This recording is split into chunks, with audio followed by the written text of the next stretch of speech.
Tie-dye reader. Dancing in the Wings. Written by Debbie Allen. Pictures by Kadir Nelson. Read by tie-dye reader Kristie. Dancing in the Wings.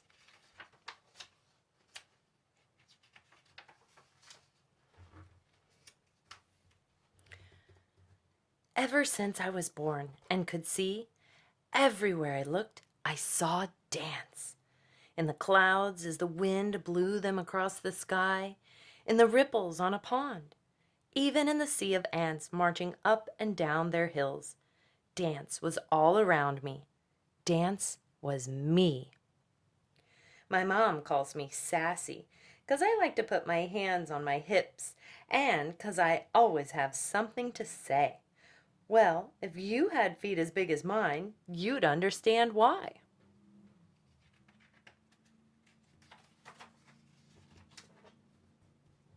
You should join the swimming team since you got those long toes and don't need any fins, my older brother Huey teased. I shot right back. At least I don't have that big forehead looking like a street lamp. Mama said, "Stop all that bad talk. You act so ugly sometimes. Huey, your big head is a sign of intelligence. And Sassy, your big feet will make your legs look longer and prettier in your ballet shoes."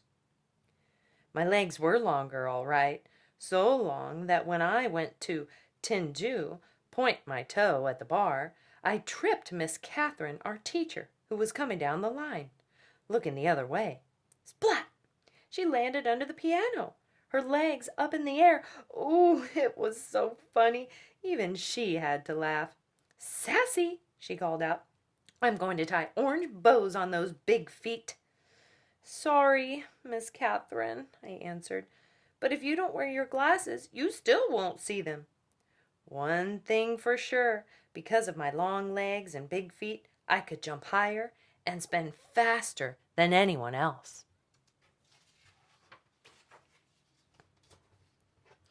I was taller than the rest of the kids at school, even the boys. At our recitals, all the other girls got to dance solos and duets and wear pretty tutus. I was too big for the boys to pick up and too tall to be in line with the other girls. So I watched from backstage, dancing in the wings, hoping that if I just kept dancing and trying, it would be my turn to dance in the spotlight.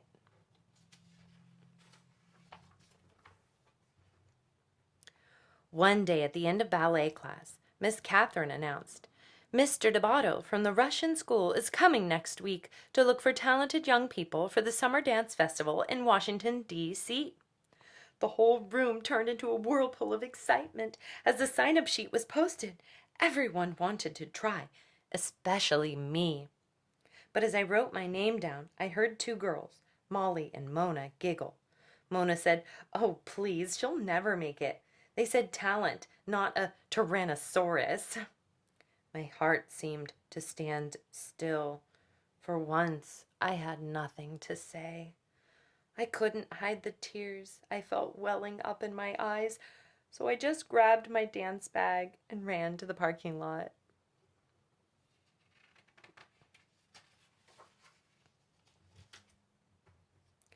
I heard a familiar horn honk and turned to see my Uncle Red in his bright green pickup truck.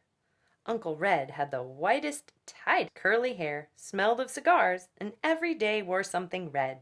A tie, a hat, a shirt, socks, maybe even his shoestrings, just something red. Why of all days did Mama have to send him to pick me up? Why today? I was not in the mood for his jokes or stories, but I quickly tried to dry my eyes and smile. "I got a good one for you today, Sassy. What did the banana say to the monkey? Split! Ha ha! Get it? Split! Banana split!" I started to cry. "Sassy, what's wrong?" he asked. I told him what had happened. "I'm just so much taller than the other dancers, Uncle Red." "Sassy," he said, "you gotta look at that as a gift. Being tall means you can see all around, so you can always find the right path to take." "No," I said. "It means I stick out like a big acne bump on someone's nose. I'll never get to dance. It's a waste of time to go to that audition. Listen, gal, said Uncle Red, if I was as tall and pretty as you, I wouldn't need to wear red so people know it's me coming and going. All you gotta do to make your mark on the world is walk into a room.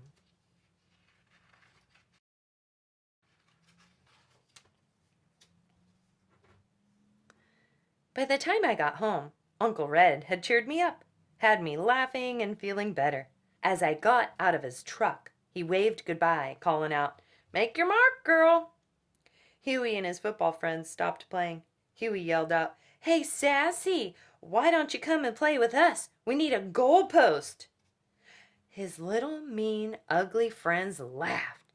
Boy, did that make me mad. "Sure, if we can use your big head for the ball," I shouted back. His friends screamed with laughter. Huey got so mad he turned red, looking like a tomato with that big head. Ha! We were just about to go at each other when Mama called us inside.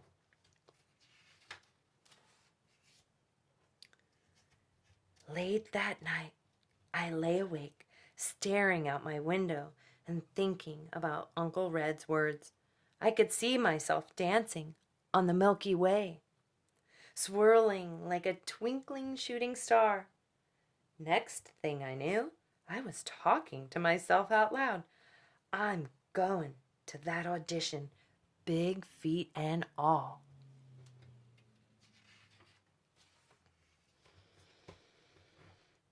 On the day of the tryout, kids came from all over the city. It was so crowded. Everyone was expected to wear black, but like Uncle Red, I picked my own color, bright yellow. And instead of standing in the back, I squeezed between Molly and Mona right in the front row. I ignored their snickering. Miss Catherine came in and introduced Mr. Debato. Everyone applauded. Boy, he was short. Couldn't have been more than 4 feet 9 inches tall.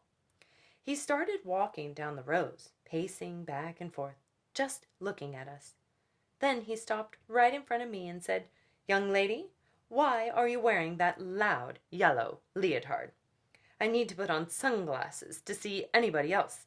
Please go to the back row."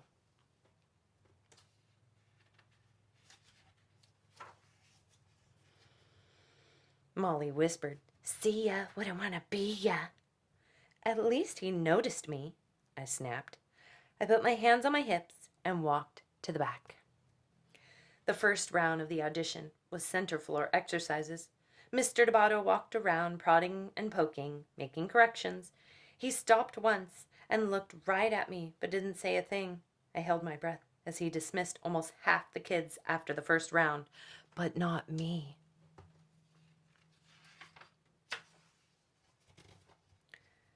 Next was the adagio, the slow section.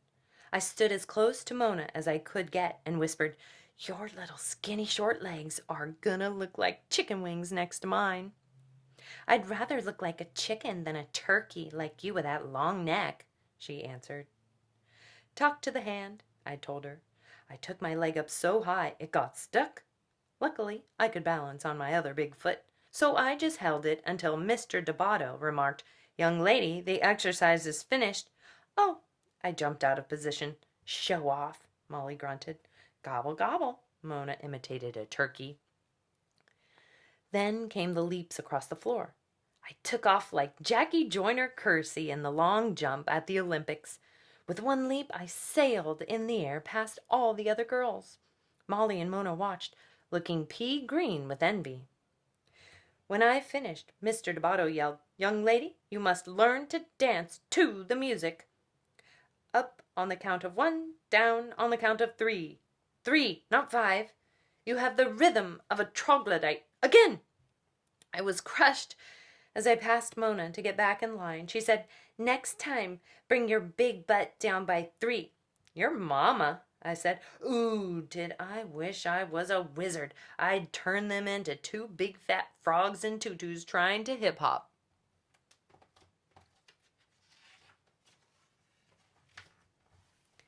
By the end of the day, there were only 7 of us left. Mr. Debato called out everyone's name except mine and asked them to step forward. Standing alone, I really had to fight to hold back my tears.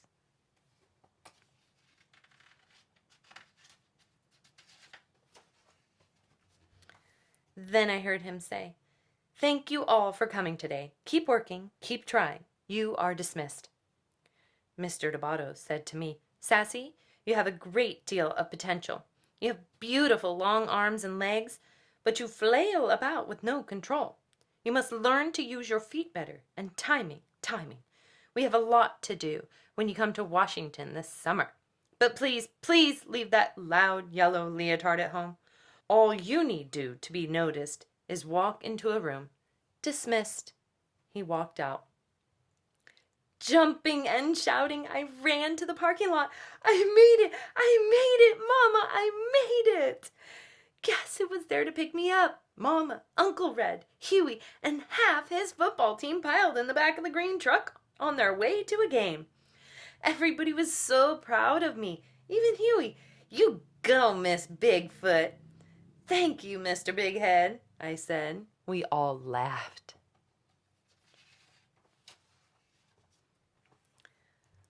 One month later, and I boarded the plane for Washington, D.C. She held my hand as my heart pounded when we landed. At the school, there were young dancers from Russia, Mexico, France, China, Cuba, Brazil, New York, Texas, and long-legged me from Inglewood, California. In class the first day, Mr. Debato introduced me to his 12-year-old protege, a boy named Dwight, who was 5 feet 10 inches tall. "Dwight, I think I have found you a partner. Meet Sassy."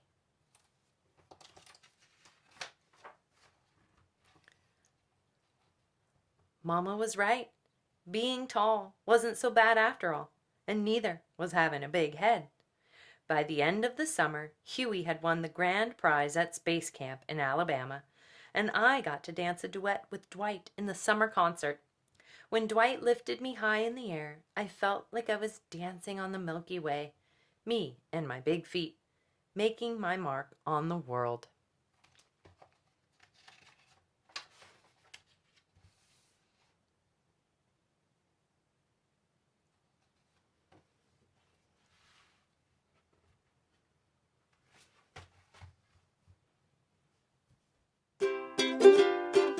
Tighter reader.